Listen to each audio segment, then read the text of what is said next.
According to the Global Burden of Disease study, cardiovascular diseases remain the leading cause of disease burden in the world. Coronary Computed Tomography Angiography (CCTA) presents a turning point in the contribution for the treatment of these diseases. This video aims to inform the audience about how it became to be a promising technique for functional perfusion information. CCTA is a non-invasive anatomic imaging modality for coronary artery evaluation. This modality branch derived from the original CT scanner developed from the introduction of the electron beam and the development of multi-detector CT scanners in the 1990s. CCTA is very much like a normal CT scanner. The only difference is the speed of the CT scanner and the use of the heart monitor to determine your heart rate. The machine throws X-rays that passes through the body and are picked up by special detectors in the scanner. Usually there are 64 or more of said detectors, which result in a clear final image. It is because of that the CCTA is referred to as a multi-detector or multi-slice CT scanner. The images obtained are used to identify the coronary artery, anatomy, plaque, narrowing of the vessels, and in certain cases, heart function.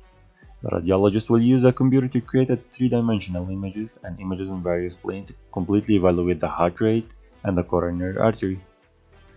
Contrast material can be introduced into the bloodstream so that it clearly defines the blood vessels being examined by making them appear bright white.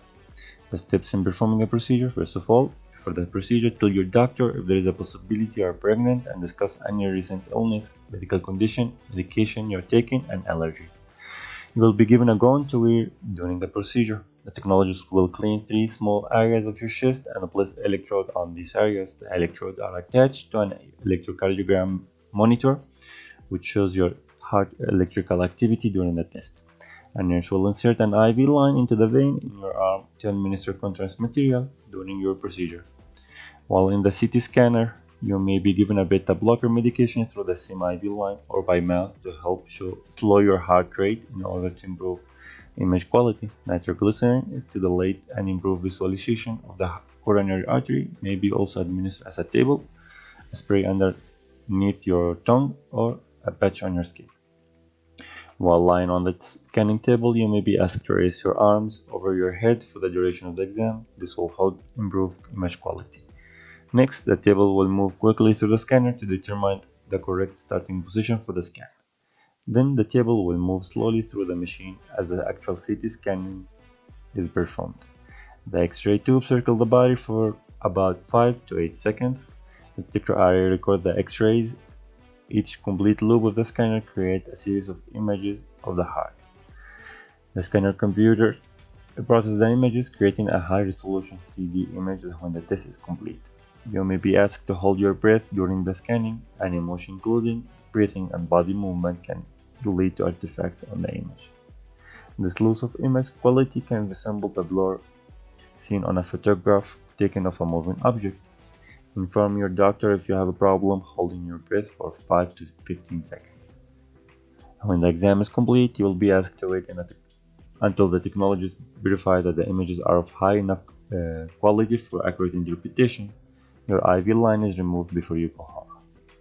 Including all preparation, the CTCA scan usually takes about 15 minutes if the heart rate is slow and steady. It may take longer if the baseline heart rate is fast and beta blocker is given to slow it down.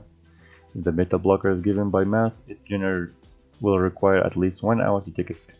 If the medication is injected into the vein, it may still require multiple doses and up to 20 minutes to reach the slower heart rate. Now, once we have seen how CCTA works, let's mention some of the advantages and disadvantages of this modality.